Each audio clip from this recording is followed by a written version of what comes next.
Hi, and thanks for logging on to the Daily DVAR Halacha, and here's a brand new Halacha for you, and it's for Sunday, 23rd day of March. Here we go. Today we want to discuss with you Kitniyos, what we're going to call Part 2.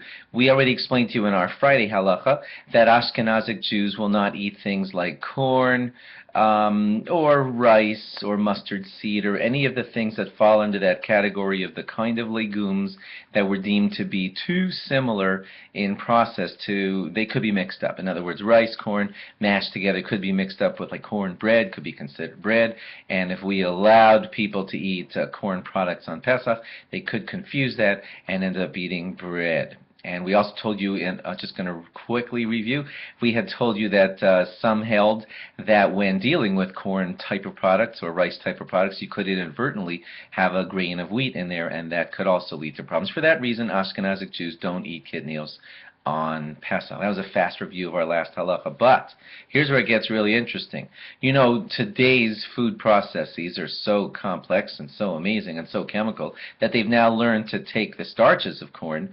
I don't understand this too deeply, but they've made derivatives out of corn, and some of the stuff that they sweeten all of our drinks with, like high fructose corn syrup, which is becoming a bit of a bad guy in nutrition talk, but stuff like that is still a derivative of corn. And if you're an Ashkenazic Jew, you don't eat corn on Pesach.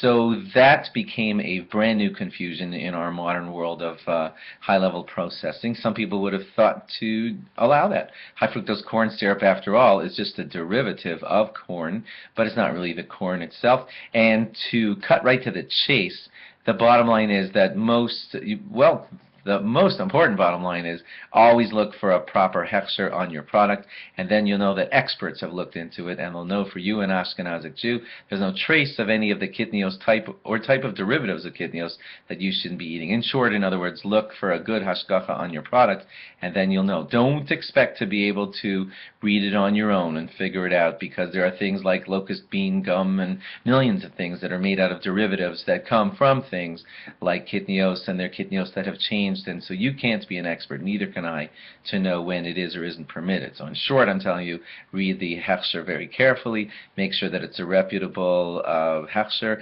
and that it's allowing it for Ashkenazic Jews, and then you'll know that it's free of all kitniyos. An example of this would be peanuts and peanut oil. Well, there was a lot of debate as to whether they are supposed to be falling under this general guideline, and especially peanut oil. And there were great poskim who felt that maybe we should allow peanut oil, and most hashgachas today are not allowing peanut oil in Ashkenazic products and considering it to be kitniyos.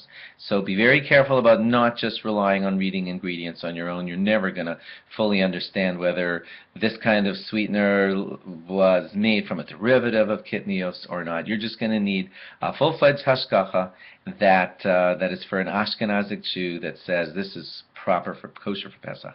And if it says that from a reputable hashgacha source, then you know it doesn't have kitniyos, and it also doesn't have any of the kitniyos derivatives that we now are not allowing ourselves either.